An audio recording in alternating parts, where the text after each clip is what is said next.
we partner with those manufacturers that specifically make sheets and towels for those brands, right? We share the same standards. We share the same QA process that were put in place to inspect their products. It's a little bit funny because, it's well, if you remember when we went to the site, right, it'd be like we're watching the manufacturing process, and they'll be like, okay, well, your stuff is coming up, and we're like just looking at like some Marriott, just coming up on the line. Right?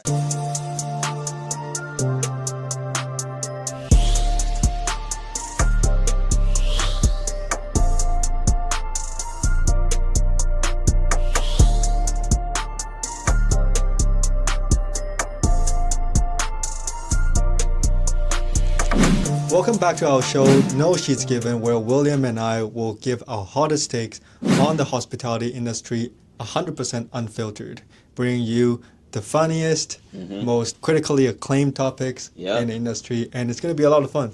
It's always going to be a fun time. Yeah. It's good. I'm really excited to hear today's topic. Yeah, so today's topic, you're going to like this one. Everyone's broke. Oh. And I want to explain why this is relevant to the industry. So the first one we're going to talk about is titled "Hotel Prices Are Just Crazy Now." Yeah. Okay, I'm kind of curious. I'm kind of curious what they're going to say about this one. This is very relatable. Yeah, because we travel a few times a year and to different countries, right? So we can kind of have an idea of how much the prices are now compared to what they were before, and also in different regions as well. And let me tell you, they have all increased. Yeah. Doesn't matter which region, doesn't matter if you go to Asia, Europe, North America, South America, they have all gone more expensive now. Yeah, I would say like if people are traveling there, the price went up, but and as it should some places, but some places it don't really make sense. Like if you're in the middle of nowhere. Yeah. And today we're gonna talk about why that is. Yeah. Why are hotel prices just so crazy now, especially after COVID. So let's dive right into it. It's gonna be a lot of fun. So first thread that we found is I think this was posted a little while ago, but it's basically a couple traveling to, I think, Europe. So it says, isn't me or hotel prices have gone up significantly in recent years, especially in Europe and North America? I understand that everything is more expensive now, but for Christ's sake, how can people go to Rome now without being crazy rich? And Rome is a popular destination. Yeah, it'll true. go deeper into that. I have enough money to travel, but some countries are just completely off my list for now, for this season, for this reason alone. I can't seem to find anything in Barcelona, Rome, or Berlin that's not worth of $200 for a terrible, sketchy room. Yeah. That's 200 American dollars. It's sad that for some young people, they're not able to afford backpacking in Europe anymore, like they were able to 10 years ago, right? It seems impossible nowadays to go backpacking without couch surfing. And couch surfing nowadays, you don't really do that anymore just because how crazy people are, right? Yeah. By the way, they're looking on price. They're looking at prices on the usual booking platforms and things like that, and they're just not able to find cheaper or lower prices. So it's saying that tourism-heavy places are just not affordable anymore, right? Do you agree? Yeah. I would say like I want to say it's not affordable, but let's say maybe what it's almost like you hear the saying like yesterday's price is not today's price. Yeah. It's like let's say I went somewhere and then you want to go to the same spot this year. The price differentiated. Yeah. I experienced that when I went to Europe, when I went to Japan. I looked at like the previous place I wanted to stay. Yeah.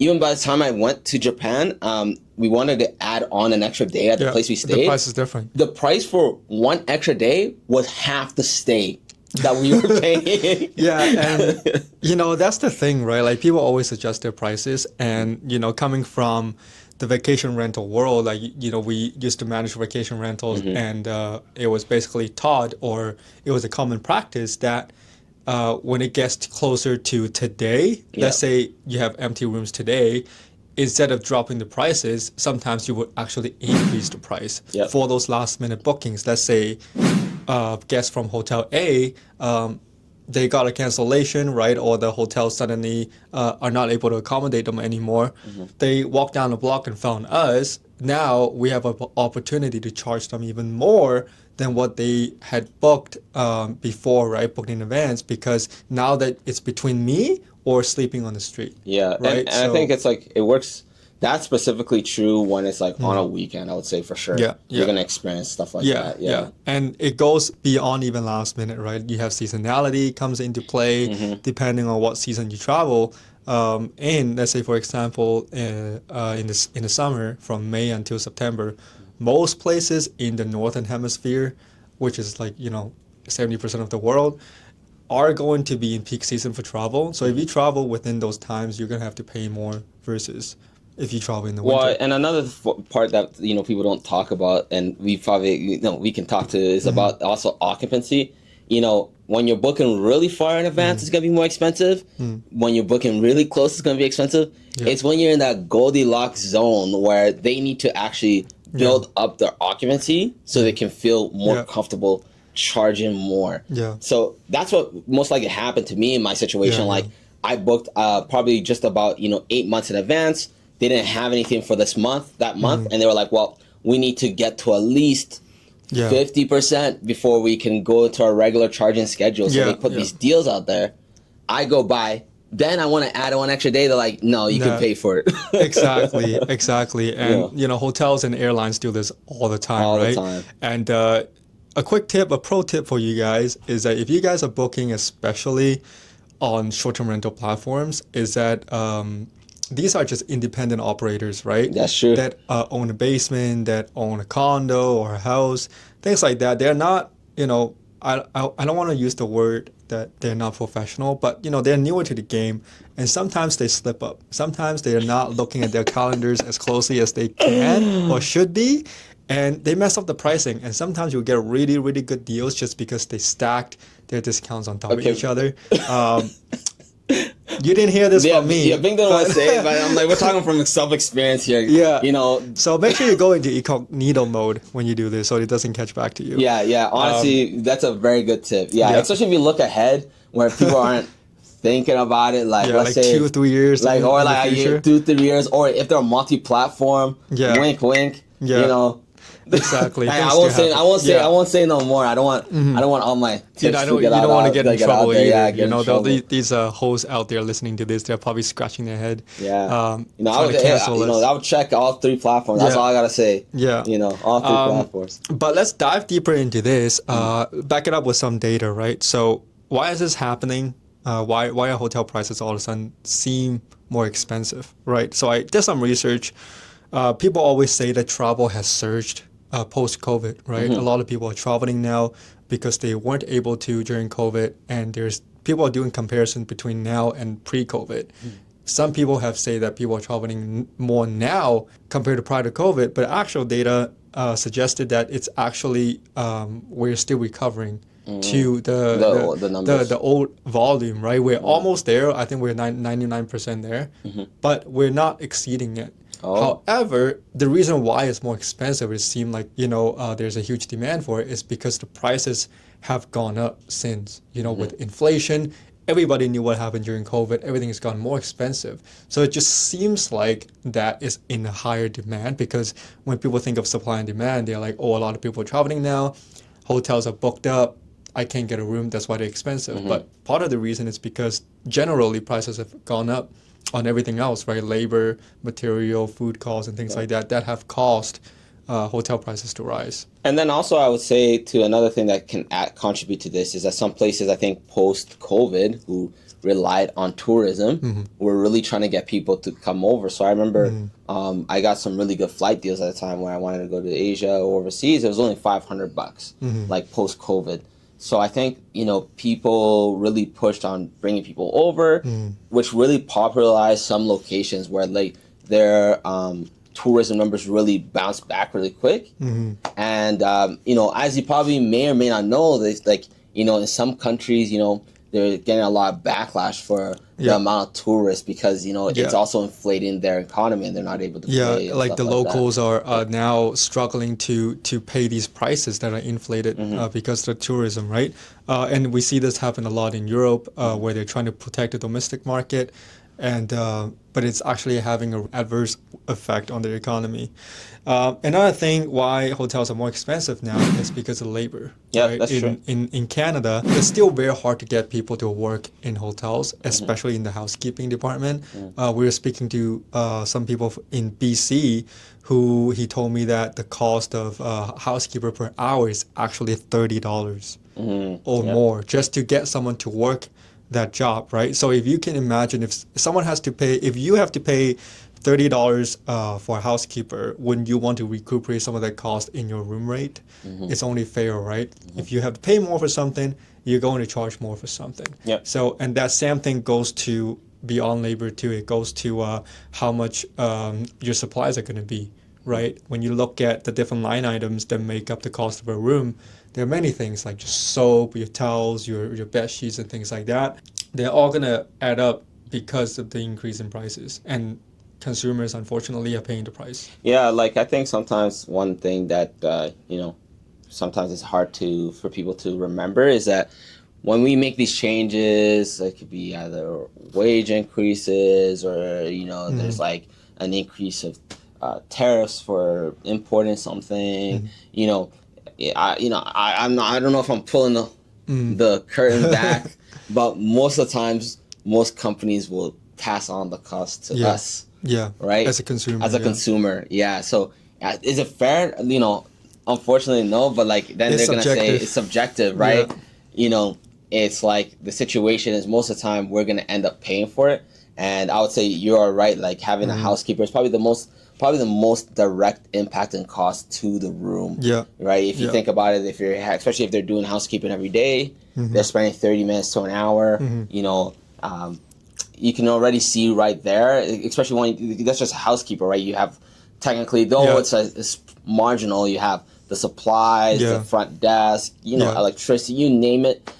It does add up. Obviously, they make money, but if something fluctuates, they're going to say, well, we have to pay so many people, the managers, they're going to just pass on the cost to us, essentially, is what happens. Exactly, Yeah. exactly. And let's talk about the tariffs for a second because it's such a hot topic around the world. And believe it or not, it does affect the hospitality industry a lot more than you think, just because everything that goes inside a room, right? Let's talk about our products, for example, linens, right? In Canada, we don't really produce cotton. No. Because we don't have the climate for it. We have a very harsh winter here. And then in BC, there's not enough like farmland to be converted into cotton fields and things like that. You do have a huge supply of cotton in the United States around the southern border where climates are warmer. The soil is more suitable for that. But a majority of our cotton comes from United States, India, and China. Yep. Right? So when you put tariffs on these things, yes, the prices of these things are going to naturally go up because, like I said before, distributors will only pass on the cost onto consumers, which in this case would be hotels. Correct. Right? Yeah. And that's another reason why you would see the price increase in these things. Yeah, and like it depends on a hotel to hotel, right? Some people have deals with people in the States and they pay the extra tariffs. And you also have to think about some people want companies to, let's say, source only I don't know, American cotton, right? Yeah. But then similarly, companies might not source American cotton because it's cotton plus wages of the States versus cotton plus wages of like somewhere like India, where it's going to fluctuate. So that's why I feel like it depends on the hotel group, the hotel chain, how their distribution, like basically how they actually are gaining their stuff in particular. And we do have manufacturers here in Canada that make towels, that make sheets and things like that, right? So the the tariffs put in place was to protect the domestic market. But when you think about the entire vertical of supplies, right? Like I'm talking about raw materials. Yeah. To make a towel, you need more than just machines, right? Yeah. You need the raw material to be imported into Canada Yeah. for someone to make it. We have a lot of manufacturers, actually not a lot. There's some manufacturers here in Canada, most of them in Quebec, right? But Quebec companies would have to import these cotton from somewhere. Yeah. And if they have to, if their input costs more, their output are also going to cost more. Yeah. Right. So, and the tariffs, it's a tricky situation. Yeah, and like I know sometimes people don't want to talk about it or acknowledge it, but even when sometimes you see stuff made in Canada, made in the States, you know, a lot of times, you know, and this is us talking to people who are in the decision seat. You know, so I've talked to people who make these decisions. They will go and they will get the raw materials from another country, and they'll bring it here and they'll make it, and then it's now made in Canada. So, hey, accept that how you would. Yeah. Are you gonna be able to find out like if the country's doing that or not? Like unless it's a farm, it's kind of hard. Yeah, it's kind of hard to say, right? It's not hard to find out actually if you do travel to where the source is. For example, like us, we're just going to talk about this unfiltered anyway. So just like us, we went to the source. You know, we traveled to Japan, we traveled to China to see some of these manufacturers of our sheets and towels, right? And a lot of them actually deal with global brands. Yep. You hear Marriott, you hear Hilton, right? Wyndham. They don't produce their own sheets. They contract it out to manufacturer overseas that can make these things for them, right? All they have to do is match the standards, match the product specifications, and have their product tags on them, right? So a lot of these manufacturers, they also make the same thing for other brands too. You might find the same manufacturer makes for both Marriott and Hilton. Yeah. But the only thing difference is other tags. And like I would say, the manufacturer, obviously, the quality of the manufacturer does play a big part. And like I think that's why even for us, we did a lot of research, had a lot of QA with getting our manufacturer. But some brands, let's say, will only work with a company that's in the States. And you know how they counteract is they might not go to India or China. They would go to South America. Yeah, they'll go to Colombia because there's less tariffs between that to the States and then the States to Canada. It's really a funny game when you start realizing how these corporations are moving or are conducting business. It's actually really surprising, very intriguing. But like being said, you can find out. It does take a little bit of research, honestly. But I would say most corporations that they're really big, if you don't see if they don't have the facility for that thing, and like they're growing it or making it here, you know, you best believe they're not. They're not getting it from here. They're not. And just to plug ourselves in, right? Like we partner with those manufacturers that specifically make sheets and towels for those brands, right? We share the same standards. We share the same QA process that were put in place to inspect their products. Like our products just pretty much share the same assembly line. Right? But you know, for them, they always try to make their money back. So now they say that, you know, they're this and that, and they're charging you 50% markup to 150% markup. It's a little bit funny because, you know, well, if you remember when we went to the site, right, it'd be like we're watching the manufacturing process, and they'll be like, okay, well, your stuff is coming up, and we're like just looking at like some Marriott, just coming up on the line. Basically, right? Like, you have this person on the solar, right? And the supervisor comes and drops a bag of text. It's like, hey, this needs to go on this batch. When you get to the end, let me know. I'll give you another set of text that says a different name. But the sheets, the fabrics are the same. Yeah. They just do like a changeover to make sure there's no cross. Yeah, exactly, you know, exactly. Yeah, it's an eye-opening thing to see. But just so you know, that's why, and it's part of the reason why everything has gone up in prices is because tariffs. Because these brands are importing things from places like China, India, where they're dealing with tariffs right now. So that brings us to the second topic. We're also going to look at why hotels are so expensive. But this one specifically are going to look at like why are people just traveling outside of North America and the EU now? You know, Yeah, we're good gonna point. look at what are the drivers behind that. Yeah. So posted just a couple months ago says, how does middle class America afford to stay in hotels anymore? It seems that every time I need to go out of town for something, even the lower end hotels are like $200 a night.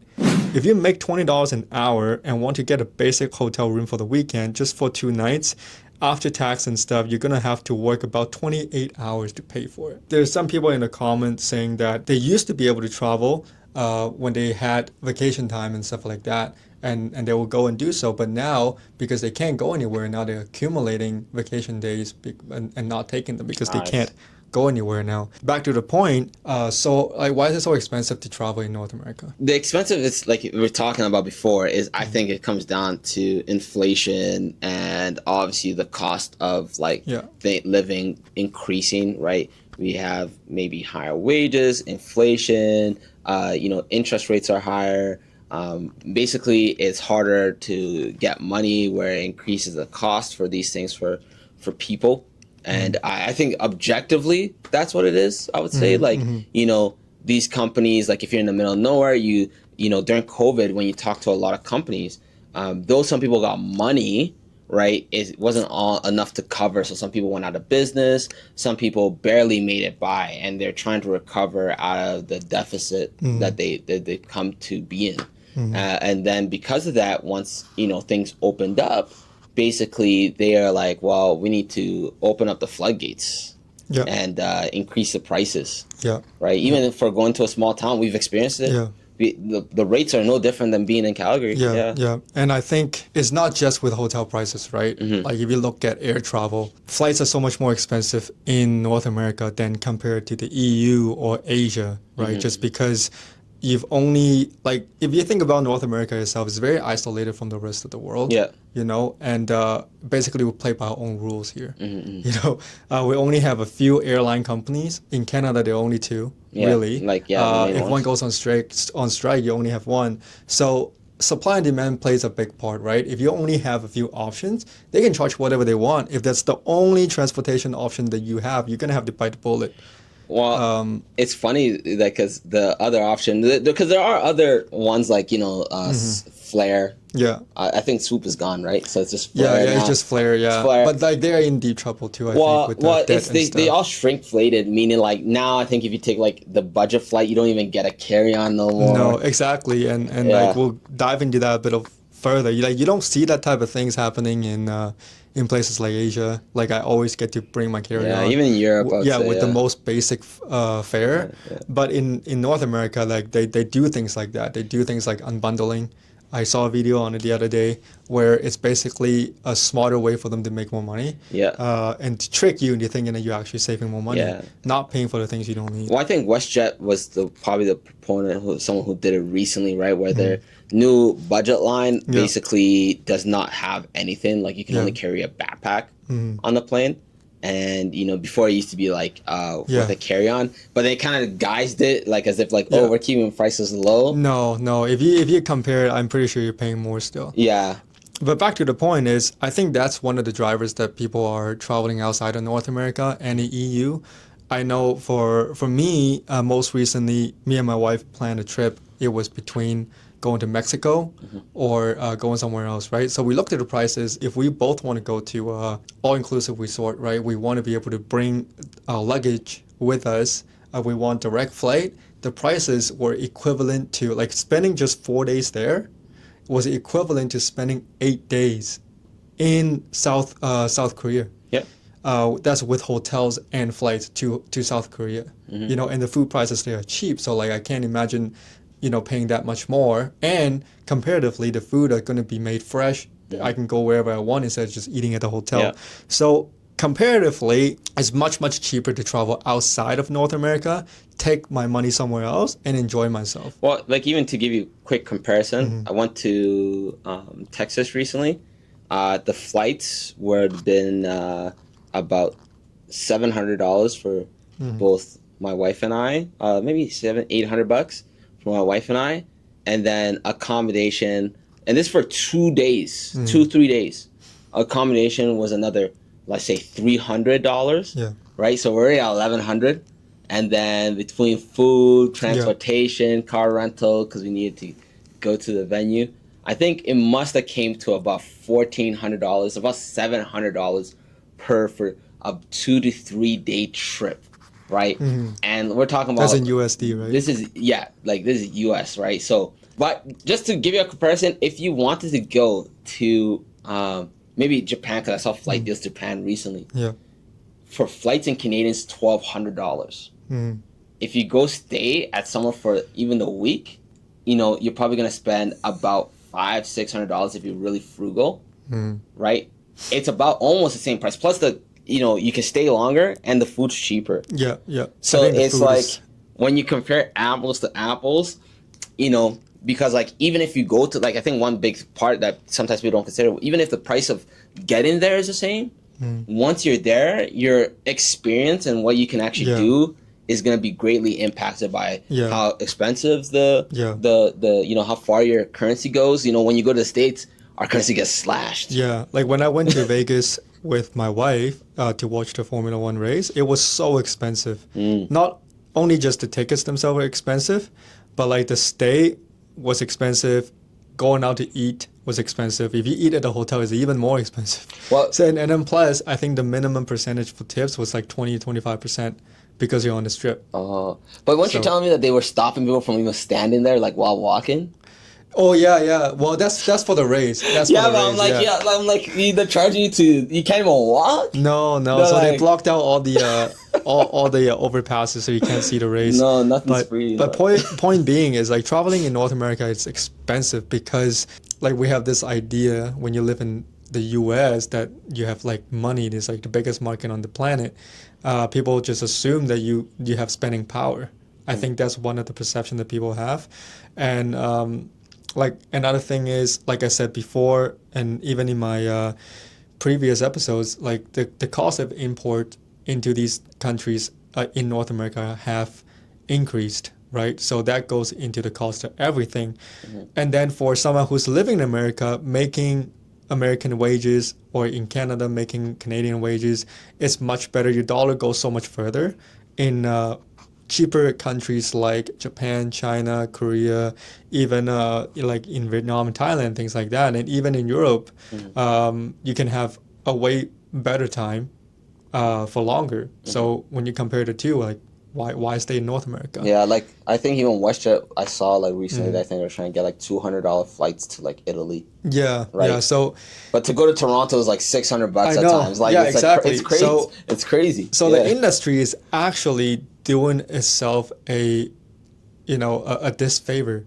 Us consumers are bringing our money outside of the country to spend, to semi-invest in other countries, tourism, where we should be spending it here at home, helping our economy. But the industry is not doing anything to kind of help with that, with these prices that we're paying. Yeah, I think it's like a multifaceted issue. Like I know there's like obviously a lot of like factors that go into it, but yeah, it still doesn't change the result, right? Like I think it's like, if you want to have a good time, I would say you're kind of gonna go somewhere else, right? Like take Vancouver for example.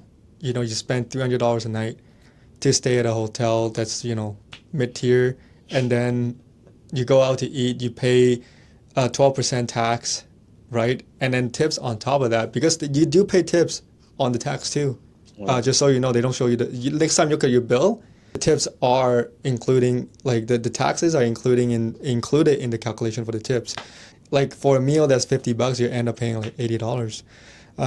So that's what deters people from traveling within North America. Yeah, it's tough. Like I even wanted to go to Victoria recently, and since I was going to Vancouver, because I've never been to Victoria, I hear it's very beautiful out there. Yeah. But then I was like, ferry costs. I'm like, okay. Yeah. Then it costs more for accommodation in Victoria. I'm like, just because the space is so small. Yeah. So I was like, okay, like it's a little tough. I think it's tough, and I can understand why people feel the squeeze. Like the person is saying, like I'm just accumulating vacation. Yeah. I understand why people are feeling the squeeze, especially if they haven't, like thankfully I would say through friends or being a little younger, you might be able to meet people who are like kind of like opening you up to these experiences, like, oh, you can go here or check this out. But if you maybe came from a generation where you don't have maybe access to the people who have been there, you might not feel as comfortable to go there either, right? Then that brings us to the next question. What do we think is going to happen in the industry in response to this, right? Because we obviously want to bring tourism back. There are many associations lobbying to do this, to bring tourism back by bring a lot of events like music events, concerts, like shows to these cities so that, to bring more people in. But what else do we anticipate that will happen is I think they might start to look in the same direction as the airlines. They might start to unbundle what you get in a hotel room, right? Like obviously you include the essentials like sheets, your towels and things like that. But what if you want more? Like they're already starting to do this, right? You already have to pay for water in some of the hotels we go to. You have to pay for the coffees that you use. But how much further will they go with the unbundling, right? Let's say they started selling you 300 thread count sheets versus 180. Well, I don't think they'll do that. I think more realistically, I would say it's probably king bed. It's probably the housekeeping, how frequent you're going to be housekeeping. Well, they're already doing that, right? But right now they're not charging you for it. No, but I could see basically they would say like, oh, you're going to get housekeeping like twice a week. Yeah. And then like after that, I imagine like, oh, if you want one, it's gonna be like you're gonna pay for like it. $25. Yeah, like $50. I could see that happening. Yeah, I can see that too. And like I said, they might start charging you. I mean, right now to get a king bed or 2 queens, they're kind of equivalent in most places. You can request for a 2 queen or 1 king for the same price. But that might change now. Yeah, I can see that definitely. If you're traveling as a couple, you don't want to sleep in 2 separate beds.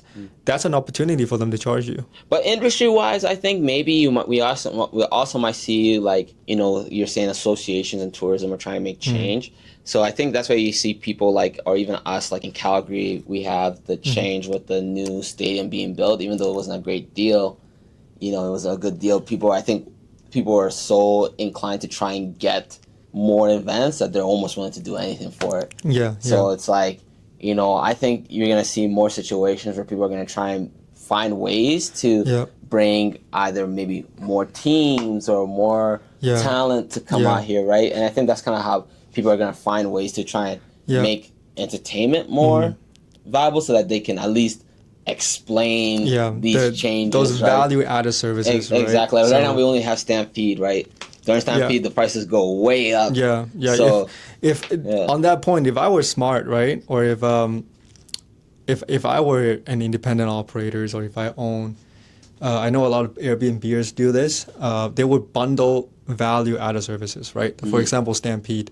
I can include it in your booking that you pay, let's say, $40 more, right? But I could include a rodeo ticket. In your booking, right? So that added service, it might cost me less than $40 to get it, or whatever room rate that you pay. But then you get that extra. You don't have to wait in line to get it. You don't have to worry about it. I've been talking to some of my Airbnb friends that they're thinking about including private chefs for longer stays, right? They're including car rentals. I'm talking about like luxurious car rentals and things like that. So I think the industry can look into that direction to kind of bring the value back up if people were to pay that high price. Well, especially if there's like a big conference or something, or even like another one that we've met people who do like basically like the bus. So like you might be able to like have bus times from like because other places do a lot of these things. Like the hotel knows that they have a big conference that obviously a majority of the people coming at the time are staying for. So they might have a bus that'll take you to the conference. So I could imagine see people having like, we have a bus that will take you to Stampede that will like come and go like 2 or 3 times. And there's companies that do this already. So I could definitely see them like trying to enrich the experience by adding more for sure more things like that. Yeah, right. It's definitely a good direction that they could take if I were an operator, right? So that pretty much brings us close to the end of this episode. We do have somewhere to be. So thank you very much for tuning in. I hope you had just as much fun as William and I had bringing this out to you. Yeah. Like I said, All She's Given is a show where we talk about the industry, the hotel industry, unfiltered, 100%. And we'll also bring you our personal experience from building a business and just being a supplier in this industry. And yeah, we always have so much fun. Yeah, and also let us know if you ever have any of your own experiences. You always like to hear about what people are doing, where people are going. What was your travel experience like? Do you have a secret place that you go to that you find that the things are still cheap? Yeah. I'm like, we would like to know. People would like to know. So follow along, leave a comment if you feel like it, and we hope we catch us on the next one. Yeah. See you next time. Thank you.